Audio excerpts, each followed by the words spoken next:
Āpiti hono, Tātai hono, tēnā koutou, kia ora ki te whānau whānui. And it's Pure here in our little podcast, and we're on the Ngāpuhi Roadshow, connecting our people to whānau, to whenua, who don't live in the Ngāpuhi area. Nō reira, tēnā koutou katoa. Tēnā koe, what? Just if you'd introduce yourself, and yeah, kei a koe. Kia ora, Pio. Koau tingoa taku ingoa ko Trevor Rakena Wi-Kaitaia, ki te tahu taku māma no Ngāpuhi, ki te tahu taku pāpā ngō Ngāti Kau. Ara, koau nei te mokopuna o rātou, ki Ngāpuhi, te whānau hare, te whānau a te whata, huri noa, ngā hapu o mā huruhure me Ngāti Tō. Tēnā koe. Nā, ki tēnā koau te mokopuna o Ngāpuhi. Tēnā koe, tēnā koe. So, our kōrero today, you know, we hear beautiful occasion. A lot of our whānau here at this kaupapa, and we started chatting and I says, come on, let's go and have a yarn. So tell us about your kaupapa, or your the topic of your kōrero that you'd like to share. Taku kōrero te kaupapa tikanga tamaiti atawhai. So, and I'll talk about it in Pākehā so I don't miss anything out. Yeah, bring it up. But I think, you know, some whānau, some Māori, some Ngāpuhi have heard of that kōrero from particularly our old people, tamaiti atawhai, compared to other rohe or tribes where they may use whāngai. But I understand that for us as Ngāpuhi, particularly as hapu and kāinga, that tamaiti atawhai, just that kupu, has a big story. Beautiful. And a big story for us as a tribe and as hapu, but everyone in their own whānau have their own story. Right. And I guess that's what I'd like to share. Well, I'd like to hear this because I fall into that category, proudly fall into that category, is tamaiti atawhai. Oh, well. Kei a koe, kei a koe. Kaya me hoki, we're brothers in arms. Yeah. Tamaiti atawhai. I'll try and keep the story short, Pure, because it does involve tribes. Yes. So even though there's me as the individual conception, yes. And what I mean by that is back in 1956, it would have had to be about March, I was conceived. Right. So these are things that I found out as I was growing up amongst the kāinga.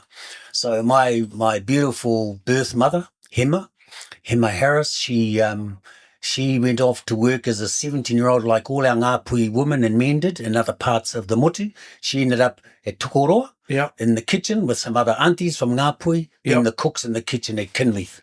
And but this is the part. All those aunties and my birth mother, when they had a holiday, they got on the road service bus and went to Tamariki, Makaurau to what they call it, the bright lights. Yes, or the big smoke. The big smoke. Yeah. So that's where I was conceived. Right. One of those trips, you see. Yeah. So anyway, my uncle's back at Tokoroa. You know, I think the wahine can only hide the signs for so long, and working in the kitchen at Kinleith. Yeah. And next thing, hello, ane, got the wahine e hapu. Yeah. So as soon as the uncles found out, my uncles, her brothers, they told the old people back home. Well, you know what, my grandparents said, send her home. Yeah. She's only 17, send her home.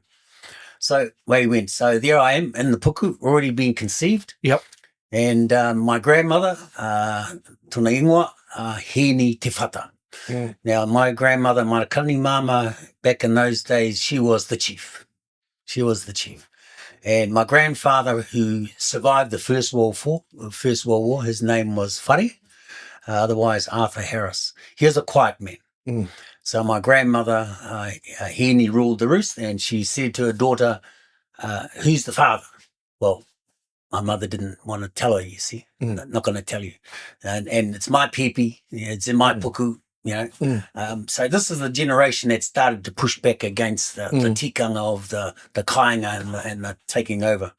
So to make that story shorter, my grandmother kept my birth mother at home in the Rahiri settlement of all places on the farm, and she was going to wait for this pepe to be born and claim it. So my birth mother knew that, so she had a kōrero with one of her older sisters, Ngāwaiata. The two sisters then conspired against their own mother. Right. about this pepe and the puku. Being This you. is Yeah, this is yeah. before I was born, bro. Yeah, sure. This is all happening before I Well, was you're loved and valued. already. Yeah. Not even born.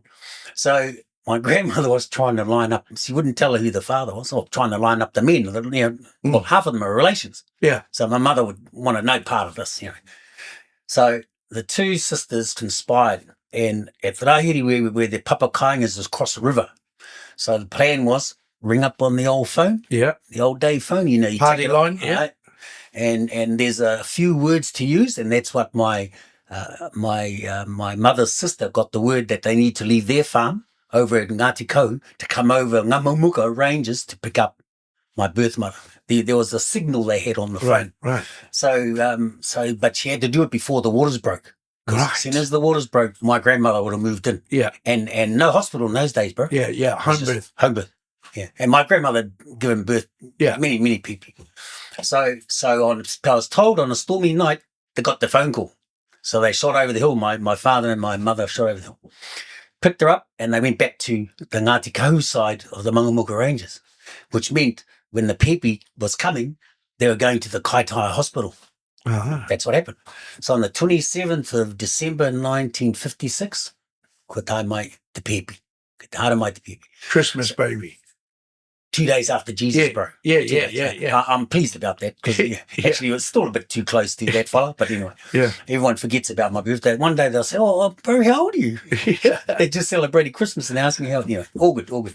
So I was taken back to my father's farm.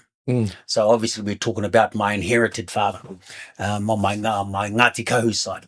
So my mother who raised me, Ngāweata, she is the older sister to my birth mother, Hema. Right. And so her husband was your my father who raised me. And his name was Wi-Kaitaia. Yeah. And that's how come I got the Wi-Kaitaia name. Beautiful. Instead of keeping my Harris name. Yeah. So went back to the farm and the two sisters then worked it out. Well, you got to breastfeed the pepe, So they knew all the tikanga. Yeah. But the point was, as sensitive as it is, when you're a birth mother, I mean, men like us probably don't know this, but you got to let go. Oh, yeah. Because the sisters agreed. Oh, yeah. Yeah. You're 17, you go, you live your life. This pepe, this little boy, mother and father already had 6 Tamariki. Yeah. He's going to be our number 7. He'll be our portiki. We'll have him. You're 17, you go and live your life. And the sisters agreed on that, and my father. But the time had to come. Let go. Way she went, my birth mother left the roi, left Ngāpuhi altogether. Wow. And we ended up in all places where a lot of Ngāpuhi went to as well, down South Island. Yeah. Invercargill, bro. Yeah. And she met a lovely Taranaki man. Yeah. And so I got 6 younger siblings from my birth mother with her husband from Taranaki. Beautiful. I was the portiki for my father and mother's side in Ngāti Kau. Yeah. But this is how it goes, bro. I was born. My birth mother had hit the road. My grandmother didn't give up. Henny didn't give up. So she rounded up the Ngāpuhi troops. Those Ngāti Kau who got this pepe. Wow. So they called a hui. Yeah, but what are we going to do with this pepe? He's still a pepe, and okay, he's been let go from the kaiu, and he's ready to be transported. That's right. He's been winged. He's been winged. So my grandmother rounded up the troops, and so we had Ngāti Kau. My father had rounded up his Ngāti Kau kaumātua, and they had a hui. And so to make a long story short, bro, my mother Ngāweata, she was strong too. And my father backed her up, and he was backed up by the Ngāti Kau taumata, and they turned it into Ngāpuhi, giving this pepe to Ngāti Kau, tamaiti atawhai, right? The kōrero or tamaiti atawhai. Right. So it was like a higher decision. Well, that's what it turned into. Yeah. Wow. That's so interesting. There's just the stubbornness and the status of my krani mama, Granny Henny. She's very powerful, and then our whakapapa, she takes our whakapapa back through. That's our mahuruhure side, right? Beautiful, and that's our Otaua of all places. Yeah, I know. So you imagine Otaua and mahuruhure turning up, let alone Ngāpuhi, and then facing off with Ngāti Kau. Yeah. Well, see, all the old stories come back. Yeah. See, when my father's valley is well renowned for having the one pass site that resisted Ngāpuhi raiders. Right. So very, very, and its name is Kohanga. So those who know the story of the Kohanga Pa will remember how this little humble valley of Māori, Ngāti Kau, Hapu, resisted Ngāpuhi raiders. Because we used to get a lot of raiders into the Oruru Valley. There's a kōrero pio that a lot of our taumata use, Oruru Karanga Pa Kahataha. And behind that story with Te Pātu, Te Hapu, that whole story of how this, how our trickster Ngāti Kahu, the tactician.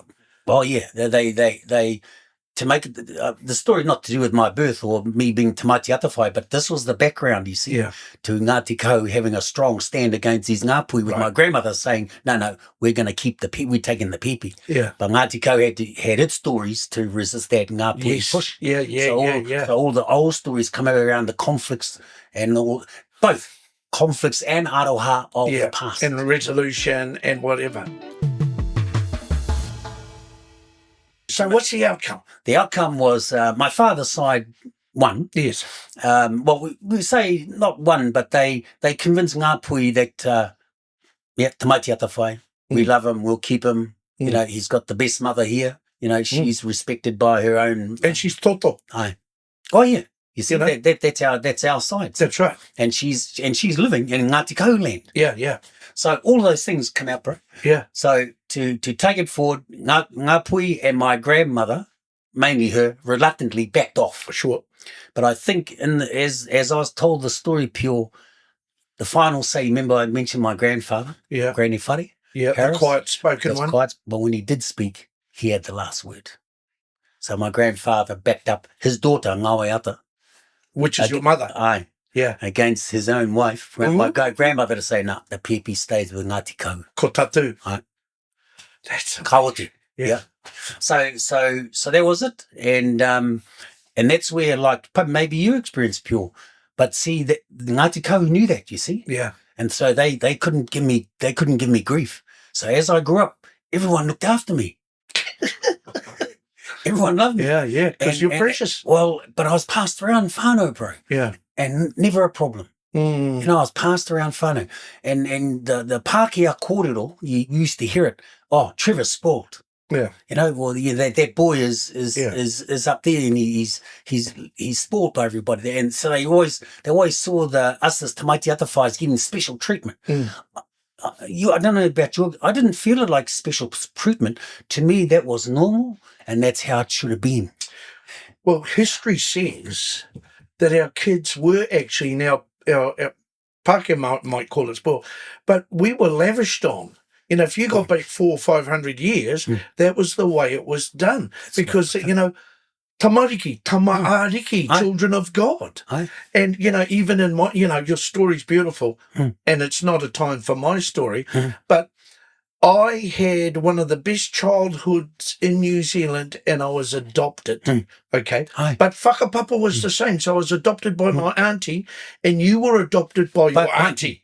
There you go. And how was it growing up knowing you were adopted? I personally didn't have any issues with it. Did you struggle with it in any way? No. That's what I said. Well, it's funny. Everyone looked after me. Yeah. And like you say, see, adoption never, that quarter will never come into it. It was always this tamaiti. Yeah. You know? Tamaiti atawhai.